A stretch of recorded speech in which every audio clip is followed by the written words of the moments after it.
As we reported earlier, the death toll in Tuesday's earthquake in Mexico neared 300 today as rain hampered rescue efforts in the capital, Mexico City. In a moment, William Brangham will have a look at how the city has sought to harden itself since the last big quake in 1985. But first, William joins me again tonight from Mexico City. So, William, what can you tell me about the rescue efforts of people who are reportedly are supposed to be trapped in that office building behind where you are? Yeah, Judy, it is a really extraordinary story that's given people here a lot of hope. Using a whole series of very high-tech technology, thermal cameras, motion detectors, apparently even an Israeli piece of equipment, and an Israeli team that was able to zero in on cell phones.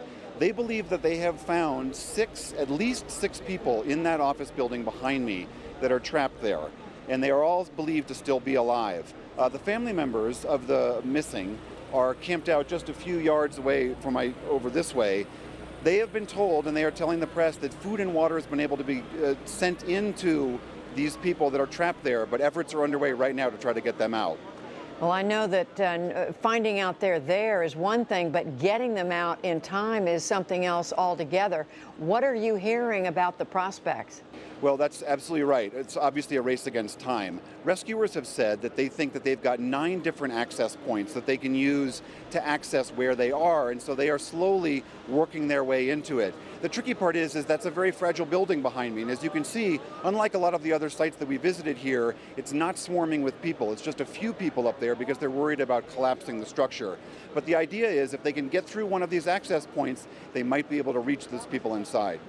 So, William, this is still an active rescue site, but I understand at a number of other sites they've stopped the searching.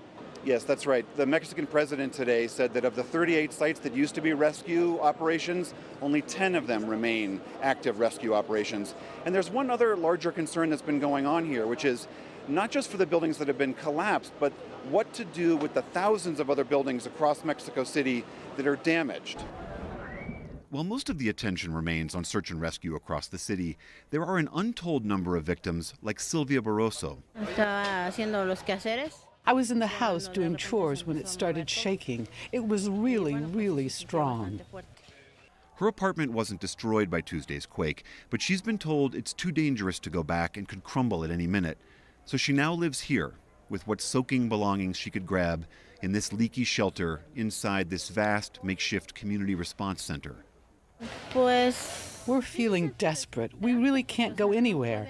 We don't have money to rent a new place. Everything has gotten wet from the rain here. There are tons of people coming and going.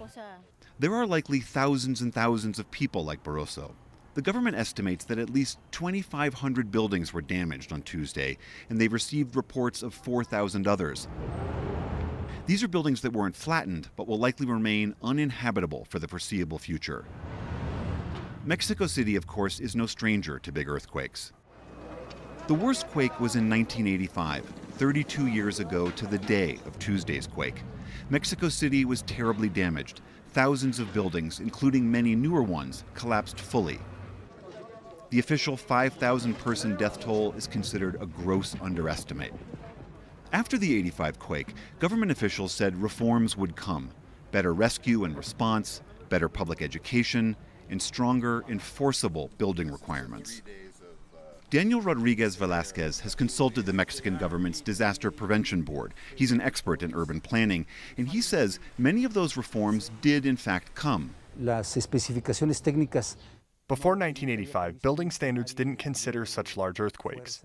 That's been an important change, the stronger building standards for the city. Many point to the fact that Mexico City largely survived intact from Tuesday's quake. Yes, 45 buildings collapsed entirely, but the vast majority of this sprawling city of over 20 million remains untouched. In fact, on most blocks, it's hard to even tell there was an earthquake at all.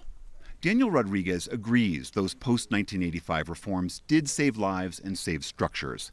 But he worries that in the rush to clean up, the lessons of why some buildings failed will be lost. Se tendrá que saber si muchos de los edificios... We need to see if the buildings that fell met construction standards. There's suspicion that many buildings were built through corruption to bring investment and generate the image of a modern city. We need to have the scientific and technical information to be able to determine the causes of collapses and, when applicable, criminal responsibility. In fact, just a few blocks away, Rodriguez showed us what he's concerned about.